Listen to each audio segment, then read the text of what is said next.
Je vais tenter d'illustrer au mieux ce que l'on appelle la chaîne d'énergie avec 3 exemples. Un grille-pain, un vélo et une moto.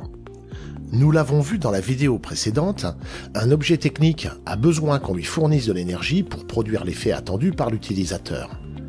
À l'entrée, nous trouvons l'énergie consommée. Pour le grille-pain, c'est de l'énergie électrique. Pour le vélo, c'est de l'énergie musculaire. Et pour la moto, de l'énergie fossile. Cette énergie va circuler à l'intérieur de l'objet et subir des transformations, puis, à la sortie, nous obtenons l'énergie utile qui permet de produire l'effet attendu. De l'énergie thermique pour le grille-pain, de l'énergie mécanique pour le vélo et pour la moto. La chaîne d'énergie est le chemin suivi par l'énergie à l'intérieur de l'objet.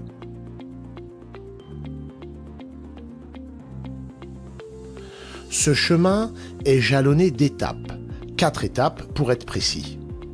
La première sert à apporter l'énergie à l'objet. On appelle cette étape la fonction alimenter. Parfois, elle est aussi appelée la fonction stocker. Pour le grille-pain, c'est la prise de courant et le câble électrique qui assurent ce rôle. Pour le vélo, ce sont les pédales. Pour une moto, c'est le réservoir d'essence. Grâce à cette première étape, l'objet va pouvoir disposer de suffisamment d'énergie pour fonctionner correctement. Cette énergie disponible va devoir ensuite être aiguillée à l'intérieur de l'objet. Cette deuxième étape s'appelle la fonction distribuer. Dans le grille-pain, des câbles vont distribuer l'énergie électrique. Pour le vélo, ce sont les manivelles qui assurent la distribution de l'énergie musculaire. Dans la moto, on trouve un robinet d'essence et des tuyaux pour distribuer l'énergie fossile. Nous arrivons à la 3e étape de la chaîne d'énergie. Cette fonction permet de transformer l'énergie disponible en énergie utilisable pour produire l'effet attendu par l'objet. C'est la fonction convertir. L'énergie disponible pour le grille-pain est électrique. Or, pour griller le pain, il doit chauffer. Il doit donc convertir l'énergie électrique en énergie thermique. Un élément appelé résistance chauffante permet cette action.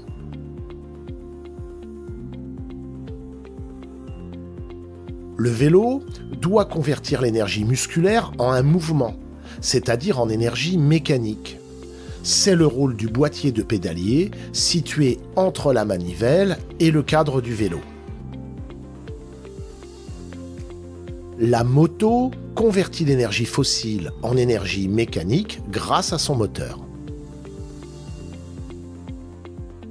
La 4e et dernière étape consiste à exploiter l'énergie utilisable pour aboutir à l'effet attendu. C'est la fonction transmettre. Pour le grille-pain, ce sont les fentes du boîtier qui vont transmettre l'énergie thermique de façon homogène à la tranche de pain.